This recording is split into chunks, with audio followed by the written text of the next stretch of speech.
Bonjour tout le monde, on se retrouve aujourd'hui pour une nouvelle vidéo make-up. Ça faisait très longtemps que je vous avais pas filmé ce genre de tuto, c'est-à-dire un tuto complet. Les derniers maquillages, les derniers looks que je vous ai filmés, c'était très minimaliste, c'est-à-dire que je sais pas, j'étais dans une période où j'avais super la flemme. Déjà, je me maquillais pas les yeux, en plus j'avais des extensions de cils, donc je faisais vraiment rien, ni fard à paupières, ni mascara, rien. Je mettais juste un tout petit peu de bébé crème et voilà, hop, je sortais comme ça. Donc ça faisait longtemps et je sais pas, aujourd'hui j'ai eu envie de couleur, j'ai eu envie de me maquiller, j'ai envie de me faire plaisir. Et c'est surtout que sur Snap, vous m'avez demandé de vous faire un tuto, un vrai maquillage, un maquillage complet avec de la couleur. Donc c'est ce que j'ai fait. Go!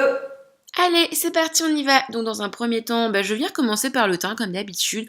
Donc là, ce que je fais, c'est que j'utilise une base. Donc c'est un primer de chez Becca que j'aime vraiment beaucoup parce que donc déjà c'est une excellente base de maquillage, mais c'est surtout qu'il apporte tout de suite un coup de frais et un teint très lumineux. Après ça, j'utilise une bébé crème. Alors, faut savoir que je suis bronzée. On s'en rend pas compte en caméra, mais je vous assure, je suis bronzée. Donc, je veux pas quelque chose de trop couvrant. Donc, c'est pour ça que j'utilise la bébé crème de Tarte. C'est une de mes préférées. Après, en France, on la trouve très difficilement. Après ça, bien entendu, j'applique un anti-cerne. Donc là, c'est le Creamy Radiance Concealer de NARS que j'ai en teinte vanille. Donc, je vais en mettre bien au niveau de mes cernes. Et ensuite, j'en mets sur mes imperfections. Alors, j'en ai pas énormément, mais bon, comme d'habitude, j'ai toujours un ou deux boutons par-ci par-là. Et ensuite, au niveau de mes cernes, étant donné qu'il est un petit peu plus clair que ma peau, puisque j'ai bronzé, donc je vais venir bien étirer et bien estomper la matière. Après, je trouve ça joli. J'ai pas l'habitude de faire ça, mais je trouve ça joli. Ça me donne un regard un petit peu plus lumineux, un petit peu plus éclairé, un peu plus frais. Après ça, ce que je vais faire, c'est que je vais utiliser un highlighter liquide de NYX. Donc je vais venir en mettre un tout petit peu, c'est juste pour apporter un petit peu de glow à la peau. Donc ça va être très naturel puisqu'en fait je vais venir poudrer un petit peu par-dessus. Mais tout de suite ça donne un côté un petit peu plus lumineux, un petit peu plus vivant au visage. Donc j'en applique au niveau du haut de ma pommette et après ça je viens estomper avec mon Beauty Blender. Maintenant, je vais bien entendu venir poudrer mon anti-cerne. Donc là, j'utilise comme d'habitude la poudre By Terry à l'acide hyaluronique. Donc j'en mets bien au niveau de mon anti-cerne de manière à le fixer et comme ça au moins il bougera plus de la journée. Et ensuite pour le reste du teint, enfin pas le reste du teint mais juste la zone T, j'ai utilisé cette poudre là de la Roche-Posay, donc c'est la poudre Toleriane. Et étant donné que ma peau elle brille pas énormément, donc je vais juste venir en mettre au niveau de la zone T pour fixer un petit peu mon teint. Ensuite, écoutez, on passe aux sourcils.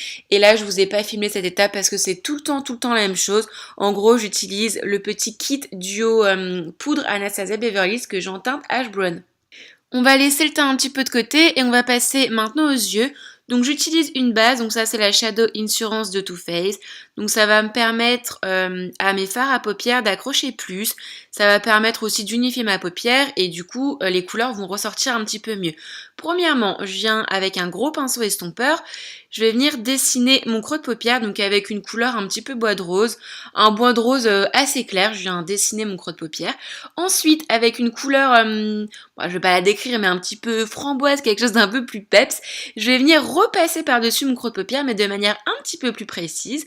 Maintenant, avec mon doigt, je viens prélever ce joli fard rose gold, donc de la palette Huda Beauty. Donc ça, c'est un fard qu'il faut absolument appliquer au doigt, parce que au pinceau, ça accroche pas, et c'est pas pigmenté. Alors que au doigt, ça accroche très bien, c'est très pigmenté. Par contre, une fois que c'est posé, c'est posé. Je veux dire, on peut pas, pour retirer son anatomie ou si on a débordé, c'est compliqué. Donc j'en mets au niveau de ma paupière mobile et ensuite avec mon pinceau estompeur, je viens flouter un petit peu les bords, je viens un petit peu dégrader et surtout mélanger les couleurs entre elles.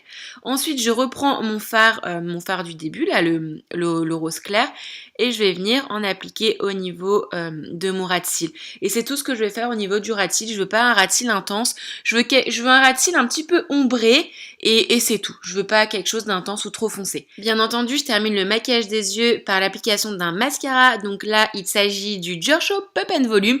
Donc celui-ci, je vous ai carrément fait un crash test sur ce produit-là.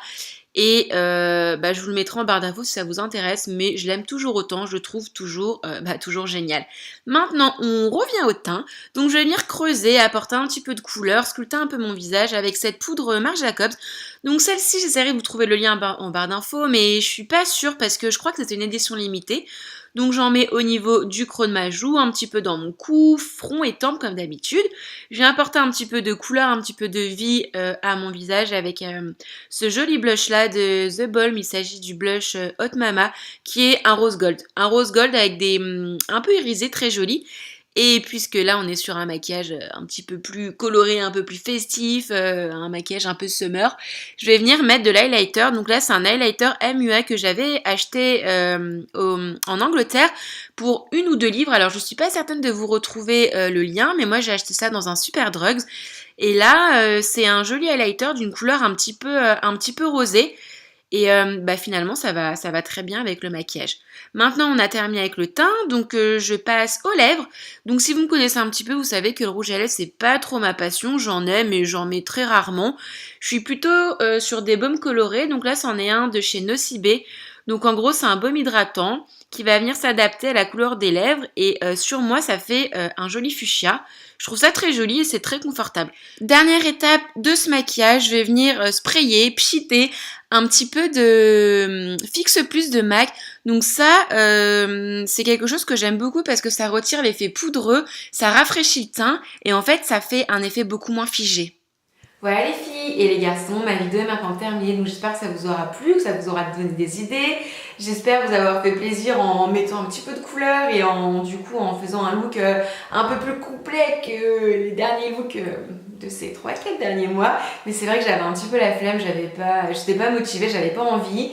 Et puis là c'est bon, ça y est, c'est l'été, c'est bientôt septembre même d'ailleurs. Mais je sais pas, je suis motivée, j'ai envie de remettre de la couleur, j'ai envie de tester plein de nouveaux produits. Voilà, en gros j'ai eu un petit coup de mou et je suis partie en vacances, maintenant ça va beaucoup mieux, donc je suis prête à attaquer la rentrée. Donc moi je vous fais plein de gros bisous. Encore une fois, n'hésitez pas à mettre un petit pouce en l'air si la vidéo vous a plu, à vous abonner si c'est pas encore fait et si vous avez envie bien sûr. Et n'hésitez pas à mettre en commentaire les idées de futures vidéos si vous voulez que je fasse des crash tests. Je sais que c'est vos vidéos préférées, mais si vous avez je sais pas, envie que je teste certains produits ou que je fasse certaines vidéos, n'hésitez pas à me le dire en commentaire. Et en attendant une prochaine vidéo, je vous embrasse très très fort et je vous dis à très vite. Bye.